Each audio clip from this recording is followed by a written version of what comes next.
কুষ্টিয়া জেলার ভেড়ামারা থানার অন্তর্গত জুনিয়াদহ রাইটা এলাকায় পদ্মা নদীর বুকে শনিবার বিকেলে ঘটে গেল রীতিমতো সিনেমার দৃশ্যকেও হার মানানো এক ঘটনা।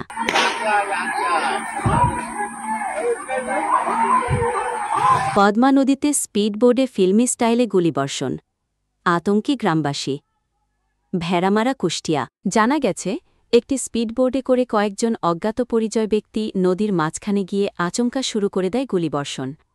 ঘটনাটি দেখে নদীপাড়ের গ্রামবাসী আতঙ্কে চিৎকার করতে থাকে এবং অনেকে নিরাপদ আশ্রয়ের উদ্দেশ্যে ছুটে যান। প্রত্যক্ষদর্শীরা জানান, বিকেল প্রায় ৫টার দিকে পদ্মা নদীর উপর একটি দ্রুতগতির স্পিডবোট প্রবেশ করে। হঠাৎই বোর্ডে থাকা একাধিক ব্যক্তি ফিল্মি স্টাইলে পিস্তল ও রাইফেল সদৃশ অস্ত্র থেকে ফাঁকা গুলি ছুটতে থাকে।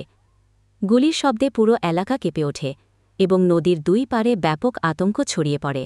স্থানীয় এক বাসিন্দা বলেন, আমরা ভাবছিলাম কোনো সিনেমার শুটিং চলছে, কিন্তু ওরা কোনো ক্যামেরা ইউনিট ছাড়াই ছিল। গুলি চলতেই থাকল কয়েক মিনিট ধরে। আমরা তখন ভয় পেয়ে ছুটে পালাই। প্রাথমিকভাবে ধারণা করা হচ্ছে এটি কোনো চাঁদাবাজ বা নদীপথে অপরাধ চক্রের মহড়া হতে পারে।